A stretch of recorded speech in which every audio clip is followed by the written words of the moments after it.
کہ ہم یہاں مدینہ میں بالکل ایک سادہ اور عام زندگی گزار رہے ہیں اور ہمارے جنرلز وہاں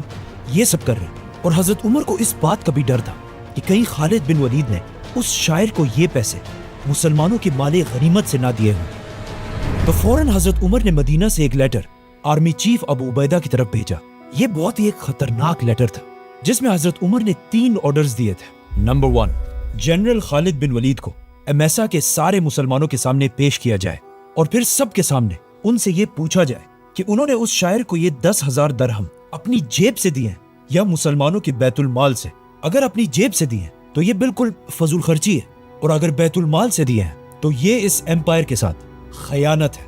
دونوں صورتوں میں خالد بن ولید کو فوج سے ڈسمس کرنا جائز ہے۔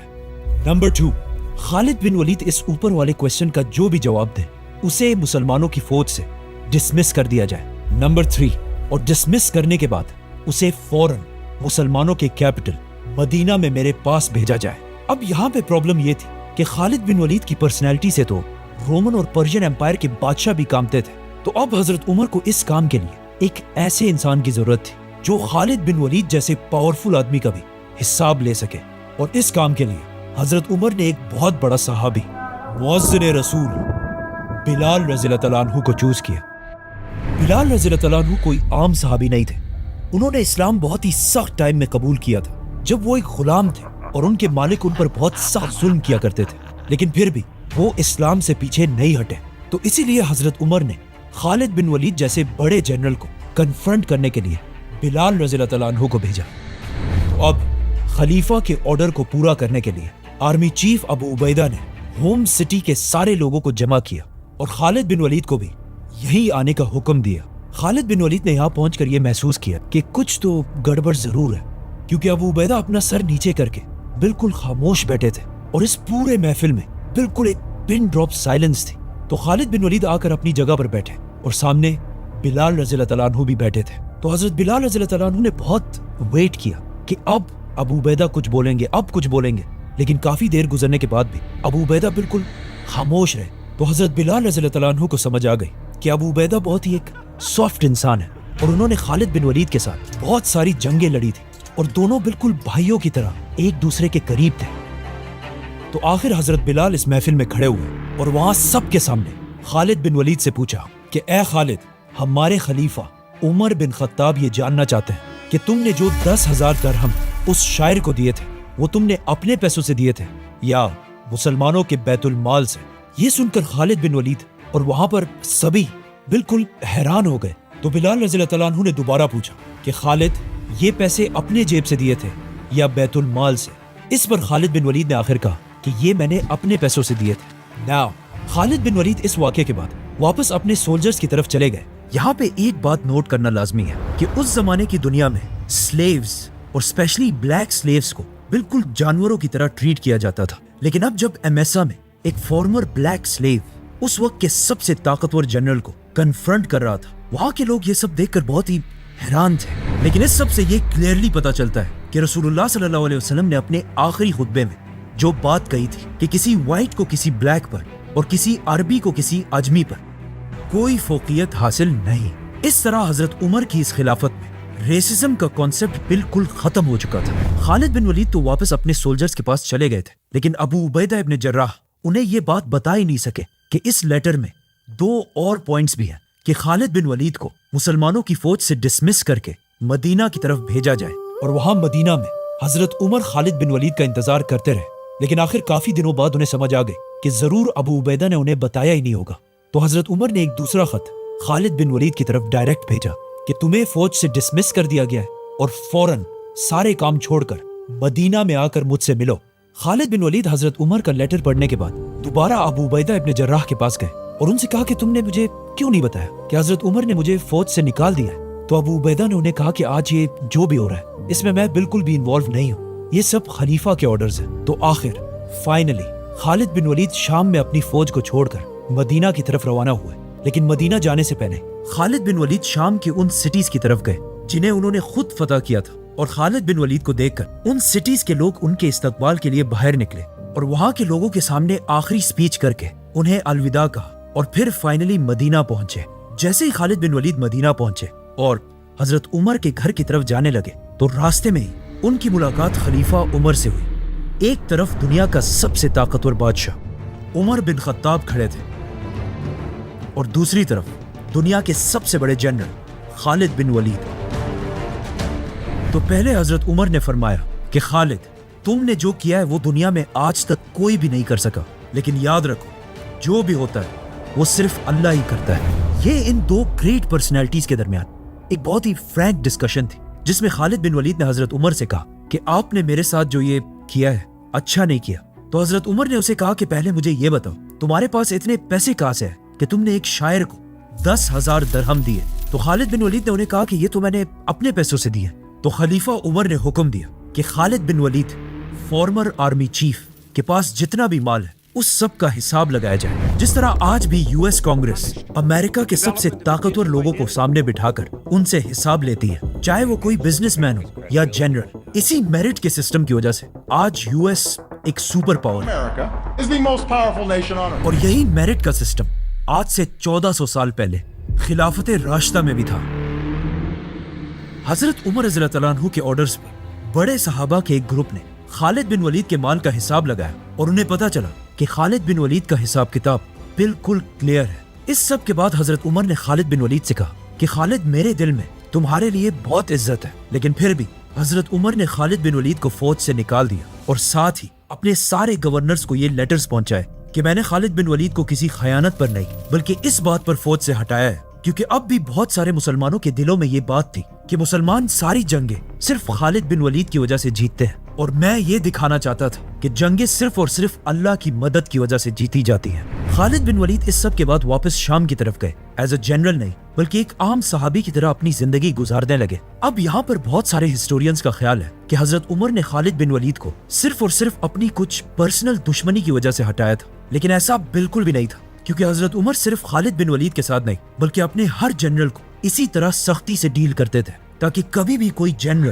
اسٹیٹ سے زیادہ طاقتور نہ ہو۔ فار ایگزامپل، ایک دن حضرت عمر رضی اللہ عنہ کو خبر ملی کہ پرشین امپائر میں ان کے جنرل سعد بن ابی وقاص نے اپنے ہیڈ کوارٹر کوفہ کی سٹی میں لوگوں کے شور اور رش سے بچنے کے لیے اپنے آفس اور لوگوں کے درمیان ایک دروازہ لگایا تھا، اور جب شور زیادہ بڑھ جاتا تھا تو وہ کبھی کبھی دروازہ بند کر دیا کرتے تھے، جو ایک بہت ہی نارمل بات ہے۔ لیکن جب مدینہ میں خلیفہ عمر کو اس بات کا پتہ چلا تو انہوں نے سوچا کہ یہ تو ہمارا جنرل اپنے آپ کو عوام سے اوپر سمجھ رہا ہے، تو انہیں بہت غصہ آیا کیونکہ خلافت کا نظام یہ تھا کہ جنرلز کا دروازہ ہمیشہ عوام کے لیے کھلا رہنا چاہیے۔ تو فوراً حضرت عمر نے اگین ایک بہت بڑے صحابی کو مدینہ سے پرشین امپائر میں کوفہ کی طرف بھیجا اور اسے حکم دیا کہ جا کر جنرل سعد بن ابی وقاص کے دروازے کو پہلے نکالو، پھر اس کے ٹکڑے ٹکڑے کرو اور پھر اسے آگ لگا دو۔ اس صحابی نے جا کر ایسا ہی کیا، اور اس واقعے کے کچھ ہی عرصے بعد حضرت عمر نے سعد بن ابی وقاص کو بھی بغیر کسی وجہ کے جنرل کی پوسٹ سے ہٹا دیا، اور وجہ اگین وہی تھی کہ کوئی بھی جنرل مسلمانوں کی سٹیٹ سے پاورفل نہ ہو جائے۔ اور اس کے بعد اگین حضرت عمر نے ایک دوسرے جنرل مغیرہ بن شعبہ کی طرف بھی لیٹر بھیجا کہ تم ذرا مدینہ ہو، میرا تمہارے ساتھ ضروری کام ہے۔ ان شارٹ، حضرت عمر رضی اللہ عنہ کی خلافت میں انہوں نے اپنے کسی بھی جنرل اور گورنر کو اپنی پوسٹ پر زیادہ عرصہ رہنے نہیں دیا، اور یہی حضرت عمر کی خلافت کی سب سے بڑی کوالٹی تھی۔ ناؤ خالد بن ولید تو مسلمانوں کی فوج کو چھوڑ کر چلے گئے، لیکن اب فائنلی رسول اللہ صلی اللہ علیہ وسلم کی کہی ہوئی حدیث کے پورے ہونے کا ٹائم آ چکا تھا۔ جیسے ہی مسلمان اپنی طاقت کی پیک تک پہنچے، اچانک آؤٹ آف نو ویئر مسلمانوں کی اس خلافت پر دو بڑی مصیبتیں آئیں۔ مسلمانوں کے سیریا میں ایک بیماری طاعون آہستہ آہستہ پھیلنے لگی، اور یہاں عرب میں ایک بہت بڑا قحط آیا، اور اگلے 9 مہینے تک بارشیں نہ ہونے کی وجہ سے عرب کی ساری فصلیں اور کھانے پینے کی چیزیں تباہ ہو گئی، اور آہستہ آہستہ حالات اتنے سخت ہوئے کہ عرب کے لوگ کھانے پینے کی چیزوں کے لیے بھی ترسنے لگے، کہ کہا جاتا ہے کہ عرب کے لوگوں کی شکلیں بالکل راکھ کی طرح بلیک ہو گئی، اور اس قحط کی وجہ سے انسانوں کے ساتھ ساتھ جانوروں کے جسم بھی بالکل سوکھ گئے۔ اب جب عرب کے لوگ اتنی مشکل میں تھے تو ان سب کو پتا تھا کہ اب صرف ایک ہی انسان ان کی مدد کر سکتا ہے، خلیفہ عمر بن خطاب۔ تو وہ سب جمع ہو کر حضرت عمر کے پاس آ کر ان سے فریاد کرنے لگے کہ اب آپ ہی ہمیں ان مشکل حالات سے نکال سکتے ہیں۔ حضرت عمر اس سے پہلے ہی پرشین امپائر کی کیپٹل کو فتح کر چکے تھے، جس کے بعد مسلمانوں کے بیت المال میں اتنا سونا پڑا ہوا تھا کہ مدینہ دنیا کے سب سے رچ سٹیز میں سے ایک تھی، لیکن اس سونے سے خریدنے کے لیے پورے عرب میں کھانے پینے کی کوئی چیز تھی نہیں۔ حضرت عمر اس قحط کی وجہ سے اتنی ٹینشن میں تھے کہ انہوں نے مسلمانوں کی یہ حالات دیکھ کر یہ قسم کھائی کہ میں بھی تب تک گوشت، دودھ اور گھی کو ہاتھ نہیں لگاؤں گا جب تک ان عام لوگوں کو بھی کھانے کی یہ ساری چیزیں مل نہ جائے۔ آہستہ آہستہ اس قحط کی وجہ سے حالات اتنے خراب ہوتے گئے کہ مجبوراً حضرت عمر نے ایک بہت ہی امپورٹنٹ آرڈر دیا کہ اگر اس قحط کے دوران کوئی شخص اپنی بھوک کو مٹانے کے لیے کسی سے چوری کرے تو اس کے ہاتھ نہیں کاٹے جائیں گے۔ اب جب پورا عرب مدینہ کے دروازے کے سامنے کھڑا تھا اور یہی مدینہ ان کی آخری امید تھی، تو حضرت علی رضی اللہ عنہ نے حضرت عمر سے کہا کہ مجھے پتا ہے کہ حالات تو بہت سخت ہیں، لیکن اگر دیکھا جائے یہ تاریخ میں پہلی بار ہوا ہے کہ پورا عرب ایک جسم کی طرح یونائٹ ہو کر مدینہ کو ہی اپنا کیپٹل سمجھنے لگا ہے۔ ناؤ جب عرب میں کھانے پینے کی ساری چیزیں ختم ہو گئی تو حضرت عمر نے آخر عرب سے باہر اپنے سارے جنرلز کی طرف لیٹرز بھیجے، اور ان سب لیٹرز میں ایک ہی بات لکھی تھی کہ کیا تم جنرلز مجھے اور میرے ساتھیوں کو ہلاک ہوتے ہوئے دیکھ سکو گے جبکہ تم سب وہاں آرام سے رہو، جس پر وہاں سارے جنرلز کو سمجھ آ گئی کہ اب عرب کے حالات بہت ہی خراب ہو چکے ہیں۔ تو جنرل عمرو بن عاص نے حضرت عمر کی طرف لیٹر بھیجا کہ آپ بالکل ٹینشن نہ لیں، ہم آپ کی طرف ایسے قافلے بھیجیں گے جن کا ایک اینڈ مدینہ میں اور دوسرا شام میں ہوگا، اور اسی کے ساتھ کھانے پینے کی چیزوں سے بھرے ہوئے ہزاروں کیملز سارے علاقوں عراق، سیریا، فلسطین سے مدینہ کی طرف روانہ ہوئے۔ اور صرف یہی نہیں، 20 بڑے بڑے جہاز سمندر کے راستے بھی فل لوڈڈ مدینہ کی طرف روانہ ہوئے۔ مدینہ میں عرب کے سارے لوگ جو بالکل بھوک کی وجہ سے خراب حالت میں بیٹھے ہوئے تھے، اچانک انہوں نے دیکھا کہ ہر طرف سے ہزاروں اونٹ کھانے پینے کی چیزیں لے کر ان کی طرف بڑھ رہی تھی، اور اس طرح عرب کے لوگوں نے پہلی بار مدینہ اور حضرت عمر کی طاقت کو اپنی آنکھوں سے دیکھا۔ اور اس واقعے کے بعد عرب نے کبھی بھی مدینہ کے سامنے کھڑے ہونے کی کوشش نہیں کی۔ ان قافلوں کے آنے کے بعد بھی